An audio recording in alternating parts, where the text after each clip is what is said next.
maybe we should just talk about what the mindset was after 9/11 as our country considered under the administration of George W. Bush entering into these two wars.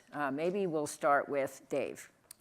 Well, I was actually deployed at that time in Bosnia, where I was not only the one-star general in charge of operations for the stabilization force, but also the deputy commander of a clandestine joint task force that's now all known that was doing the war criminal hunt. And with that, we had the largest, not just special operations, but the special mission unit deployment in the world.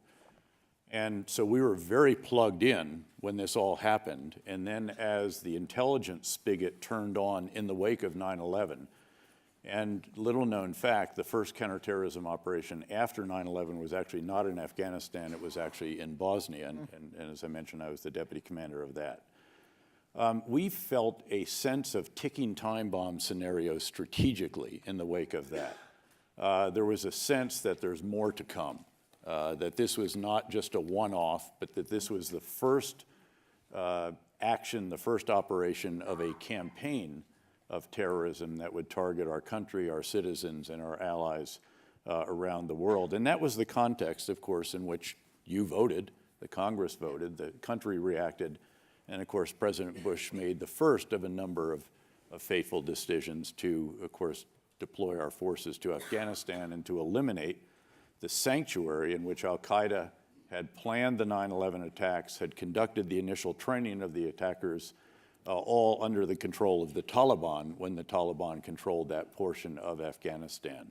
And so that was the scenario. And it was, again, a very, very difficult and a period of enormous, again, strategic apprehension on the part of those in the intelligence community and in the military. Well, that's the conversation about Afghanistan.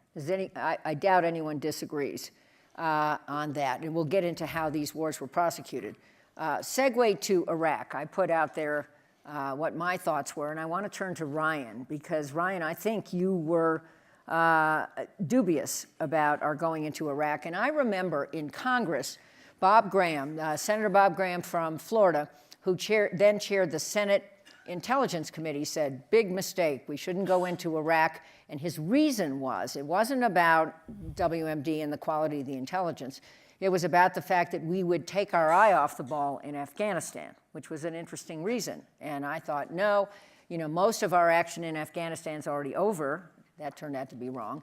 But Ryan, what were you doing then, and what did you say? Well, I have a long association with Iraq. I don't recommend it to anyone here. Early in my career, I served for 2 years in Baghdad, 1978 to 1980. We didn't have diplomatic relations at that time with the Iraqis, so we were Belgian diplomats. We flew the Belgian flag, and my calling card said Second Secretary, Embassy of Belgium. So I got to see what a total security state looks and acts like. I've been in a few authoritarian countries. Iraq was leading the list. Truly was a republic of fear, as Kanan Makia said in his book. I was back in Iraq in 1998 as a UNSCOM weapons of mass destruction inspector. I had a chance to connect with the leadership. I was up in Kurdistan in 1991, 1992. 2001, 2002, working with the Kurds to be sure that if we did take military action, that they would not jump the gun, that they would not precipitate it. In other words, that they would just sit quiet. We would tell them next what was going to happen. And then with Dan Senor, I was back in Baghdad in 2003, about the same time that General Petraeus was leading the 101st into Mosul. So it's kind of a long history that brought me again back in 2007 as ambassador until 2009. I was not based on my previous experience, I was not a huge proponent of military-led regime change. Not because Saddam Hussein didn't deserve to be changed. If anybody ever did, it would be him. But because of the now what. Dave famously said, tell me how this ends.